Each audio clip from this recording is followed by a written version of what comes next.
Ich muss Dichtungen hinter dem Propeller tauschen. Habt ihr das gesehen, was das für ein Knall gab? Und das hat auch bewirkt, dass hier außen ja dann noch ein Teil überstand und da sich eben diese Verkalkung oder was auch immer bilden konnte. Hi, ich bin Christoph, der Bootsschrauber. Seit 7 Jahren und mittlerweile 3 Booten schraube ich mich von Hafen zu Ankerbau. Ich habe mir die Sachen selbst angeeignet. Manche Sachen funktionieren, manche Sachen sind eine dumme Idee, also nachmachen auf eigene Gefahr. Ich muss Dichtungen hinter dem Propeller tauschen.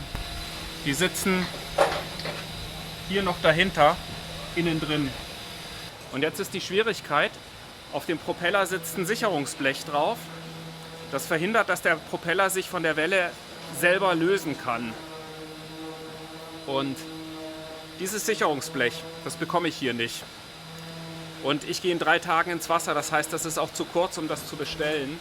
Und jetzt bin ich echt froh, dass ich zum einen viele Sachen selber machen kann und zum anderen noch in einer Zeit groß geworden bin, wo man improvisiert hat. Jetzt baue ich mir diese blöde Scheibe selber. Aber manchmal kann man es einfach nicht anders machen. Ohne Sicherungsscheibe riskiere ich den Propeller zu verlieren. Das geht natürlich nicht.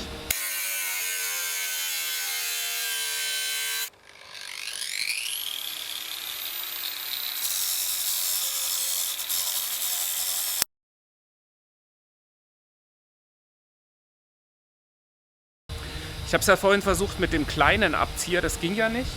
Jetzt habe ich einen super tollen mir ausleihen können vom Projekt Manaya, die sind ja auch bei uns hier, von Manuel. Der hat hier einen riesig großen, schweren hydraulischen Abzieher.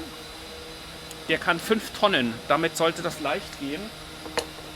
Ich habe kürzlich damit schon mal was abziehen wollen, das habe ich dabei kaputt gemacht, so stark ist das Ding. Hier wird uns aber heute nichts kaputt gehen. Ich habe dann immer noch die Möglichkeit, wenn ich da zu viel Kraft aufbringen müsste, dann kann ich es immer noch erhitzen. Kältespray habe ich auch, also das wird alles funktionieren. Frank kommt später vorbei, ein Freund von drüben vom Hafen, weil sobald der sich löst, ist ja die Gefahr, dass der Abzieher runterfällt und auch der Propeller. Und das wäre natürlich schlimm für den Propeller, der könnte kaputt gehen. Genauso für den Abzieher, der könnte auch kaputt gehen. Und natürlich habe ich auch keine Sicherheitsschuhe. Das heißt, ich muss da so doppelt vorsichtig sein. Und das hier ist übrigens ein hydraulischer Abzieher, den ich euch unten verlinke. Der ist große Klasse, den habe ich schon mal verwendet. Für mein Boot ist er zwar zu groß, zu schwer. Ich könnte ihn nicht unterbringen, aber er ist echt kraftvoll und kann echt viel.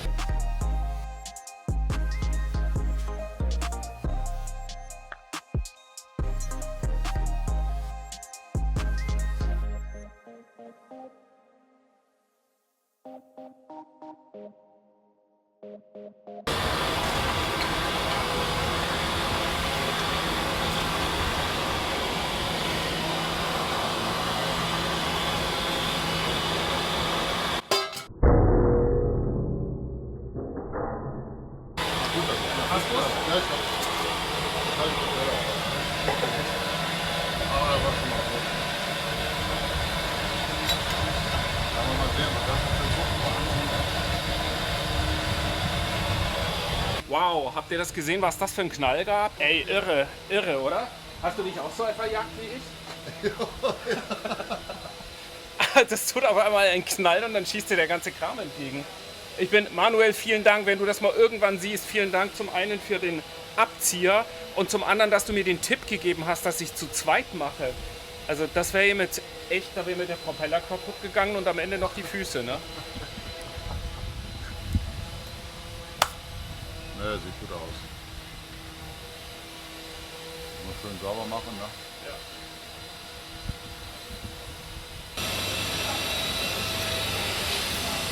Amel hatte damals die Motoren immer gegen die Fahrtrichtung eingebaut. Das heißt, hier oben ist ein Kegelradgetriebe, es geht hier runter, hier ist wieder ein Kegelradgetriebe und geht dann hier drauf. Also auf Deutsch nennt man das Z-Antrieb. Amel nennt das C-Drive wie ein C. Und das ist ölgefüllt im Inneren. Hier außen ist normalerweise Salzwasser. Hinter dieser Bronzebuchse verbirgen sich zum einen das Öl und zum anderen 3 Dichtringe oder 4 Dichtringe genauer gesagt. Und die will ich heute tauschen. Das heißt, ich werde als allererstes das Öl, was da drin ist, das sind 10 Liter Öl, ablaufen lassen. Was ihr hier noch seht, hier ist gestern noch ein bisschen gespachtelt worden. Ich hatte hier eine kleine Verletzung. Wir haben hier die Ölablassschraube.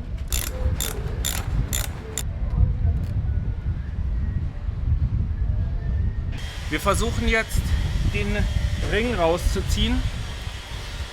Hier drin ist eine Magenschraube. Da ist eine Magenschraube. Und die war ausgedreht.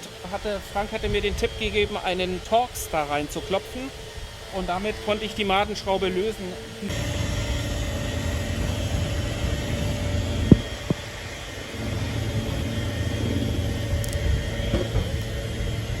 Dieser Ring sitzt auf der Welle, der muss runter. Wir haben jetzt den Propeller aufgesetzt, damit einer den Propeller halten kann. Und ich habe nichts anderes als eine Wasserpumpenzange, mit der ich jetzt da dran gehe. Und dann versuchen wir den langsam runterzudrehen.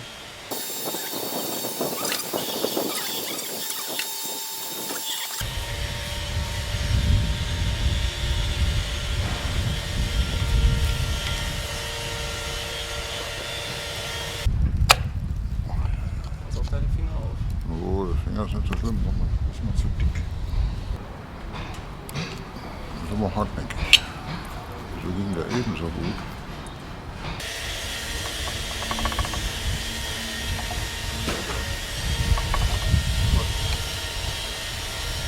Sehr schön. Ja, ja, Leute.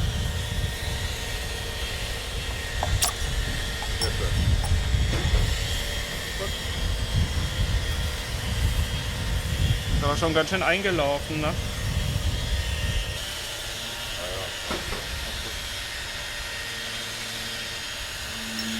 Das hätte ich ja nicht gedacht, dass das so stark einläuft.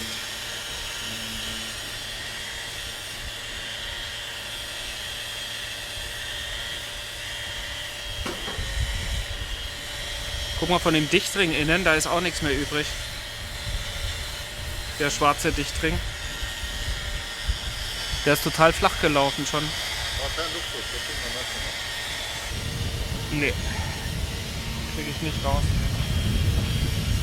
Hier. Mal her aufs Zucker.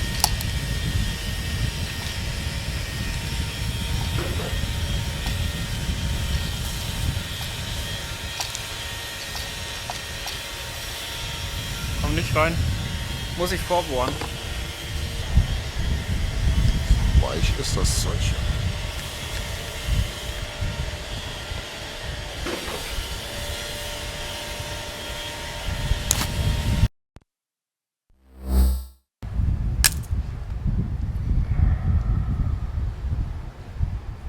Müssen wir doch hinter diesen Montarring da kommen.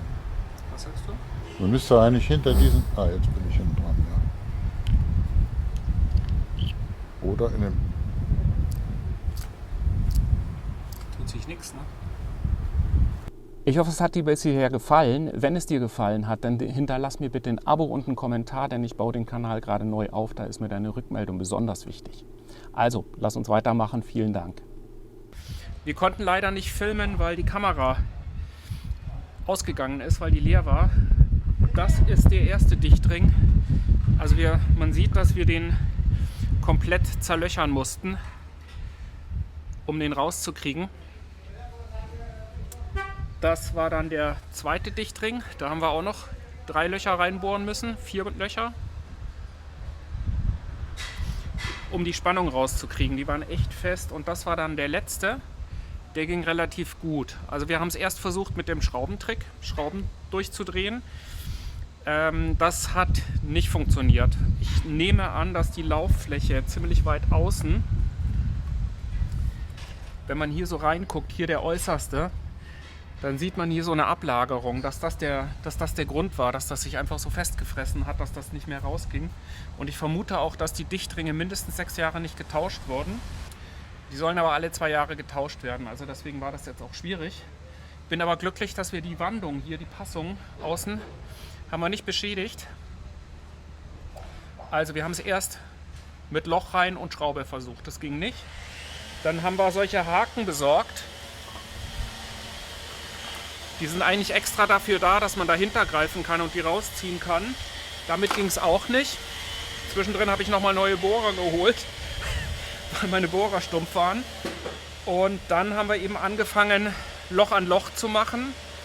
Haben es versucht aufzubiegen mit dem Schraubendreher. Und dann habe ich versucht, das mit dem Dremel noch aufzufräsen. Hier an der Stelle.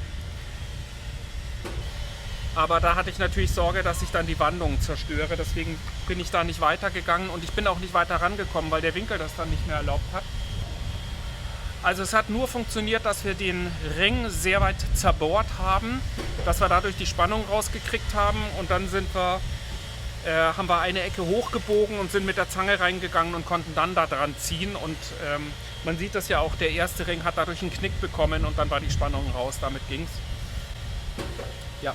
Also ich bin glücklich, ich habe an der Welle keine Korrosion. Das war mir schon mal das Allerwichtigste. Und das Zweite ist diese Laufbuchse, da wo die Ringe drin sitzen, die ist auch unbeschädigt, das ist auch sehr gut. Die Dichtringe, die eingebaut waren, hier ist eine Madenschraube und die Madenschraube war zur Hälfte verdeckt. Diese Madenschraube war zur Hälfte verdeckt. Das ist auch nicht richtig, denn das waren 8er Dichtringe verbaut und es gehören aber 10er Dichtringe drauf, also 10 mm starke Dichtringe. Und das ist auch der Grund, weswegen die Madenschraube zu weit drinnen saß.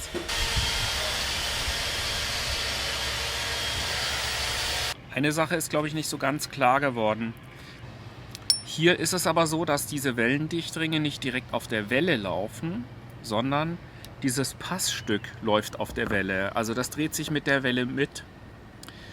Und die Dichtringe sitzen hier drauf, das sind insgesamt 3 Stück. Und die trennen sozusagen Salzwasser und Öl. Und das ganze Passstück sitzt auf der Welle drauf mit diesen Dichtringen und wird mit dieser Madenschraube auf dieser Welle arretiert. Also das heißt, das Ding dreht sich die ganze Zeit mit und die Ringe drehen sich nicht mit. Das heißt, das Passstück dreht sich, die Ringe halten sich aber fest im Gehäuse und deswegen laufen die auf diesem Passstück drauf. Und es gibt 3 davon. Einer ist mit der Öffnung nach außen, der hält praktisch das Salzwasser von außen nach innen weg. Und dann gibt es 2 davon, die von innen nach außen, die sind so drauf, die von innen nach außen das Öl vom Salzwasser trennen. Und das ist das Prinzip dahinter. Deswegen, um die zu tauschen, muss also erstmal dieses Passstück von der Welle runtergezogen werden, damit man an diese Dichtringe rankommt, die im Inneren des C-Drives sitzen.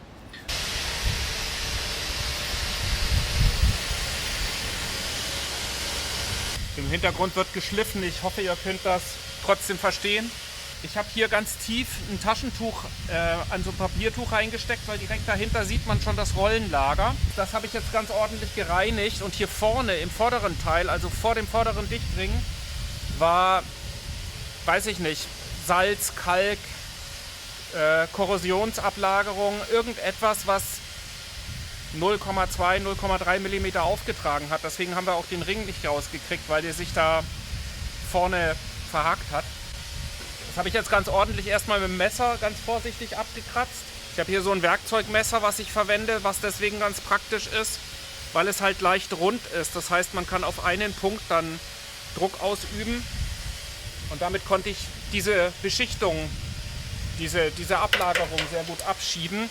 Und dann hatte ich um eine Halbrundfeile ein 400er Papier drum gemacht und bin immer schön kreisrund mit der Feile gegangen und habe das jetzt schön blank gemacht, sodass ich die Ringe wieder einbauen kann.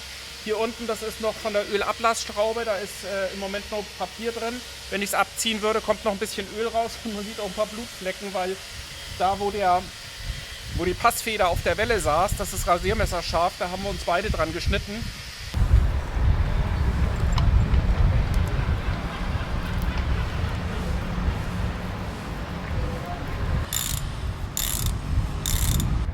Also so sieht das jetzt aus, wenn man da reinguckt, dann sieht man hier innen schon die Rollenlager und da hinten dieser Rezess ist der Anschlag für die Dichtringe. Ich habe das jetzt alles soweit sauber gemacht, dass ich jetzt die Dichtringe auch ordentlich einbauen kann. Also was ich hier habe, sind 45, 65, 10 und das ist auch laut Spezifikation das Richtige. Und eingebaut waren aber, also die waren praktisch 2 mm jeweils schmaler und das hat auch bewirkt, dass hier außen ja dann noch ein Teil überstand und da sich eben diese Verkalkung oder was auch immer bilden konnte. Ich mache da jetzt jeweils ein bisschen Silikonfett drauf.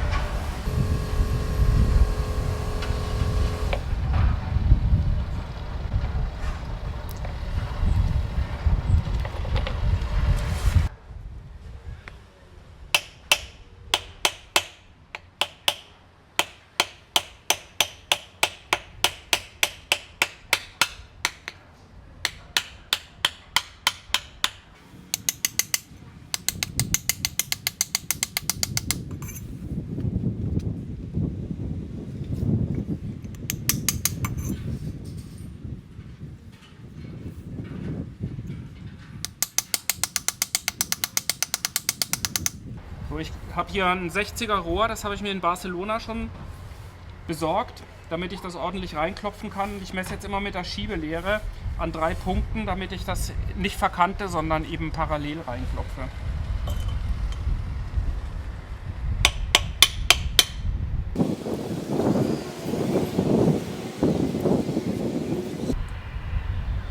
Also es geht jetzt schön gleichmäßig rein. Am Anfang war es ein bisschen schwierig gewesen, das anzusetzen, aber jetzt geht es schön rein. Den ersten Dichtring habe ich jetzt ohne Silikonfett innen drin, da wo die Spiralfeder ist, habe ich jetzt kein Silikonfett reingemacht, weil da hat er ja Kontakt mit dem Öl. Den zweiten und den dritten, die fülle ich aber mit Silikonfett.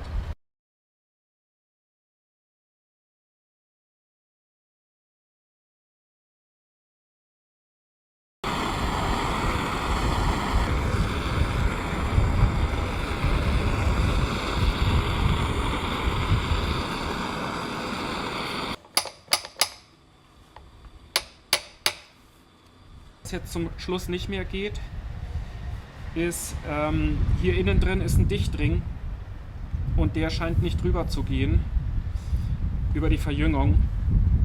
Genau bis dort geht's und dann geht's nicht mehr weiter. Also ich mache jetzt Schluss für heute, es macht keinen Sinn mehr, ich probiere es morgen nochmal. Ich bin echt erleichtert, dass wir das jetzt hingekriegt haben mit Frank zusammen. Das ist echt ganz gut, wenn man es zu zweit macht, weil Frank hat dann gesagt, nee, nimm lieber den Gummihammer, nicht den Metallhammer, nicht den Schlosserhammer, mach mal mit Holz dazwischen und so weiter. Und dann hat er auch die Idee, dass wir das Getriebe einkuppeln und dass wir dann praktisch mit dem großen gelben, mit der Rohrzange, dass wir dann praktisch gleichzeitig den Ring bewegen. Das ist auch immer gut, weil so alleine drehst du dich halt so in deinem Kreis. Und ja, also gestern Abend war ich sehr frustriert, wusste nicht, wie das gehen soll, wusste nur, es muss irgendwie gehen. Aber da fehlt auch der Erfahrungswert. Wie viel Kraft soll man aufwenden, ne? Wie viel nochmal ein Schlag, ein bisschen mehr oder was. Und wenn da so ein Dichtring entgegenkommt, dann weißt du schon, das war's nicht. Ne? Ja, ja. Obwohl der Dicke jetzt drauf ist. Ne? Ja. Optimistisch bleiben. Feierabend. Achso, Öl muss noch rein. Es müssen noch 8 Liter Öl rein, aber das kann ich dann in Ruhe machen. Das sollte uns nur auffallen, bevor wir morgen im Kran hängen, ne? Bevor du Getriebe reinhaust, ne? Ja. Letzter Akt, das C-Drive bekommt wieder Öl drauf. Ich habe hier oben einen Trichter vorbereitet. Da hinten ist 10 Liter von diesem Öl. Es geht ein Schlauch hier runter.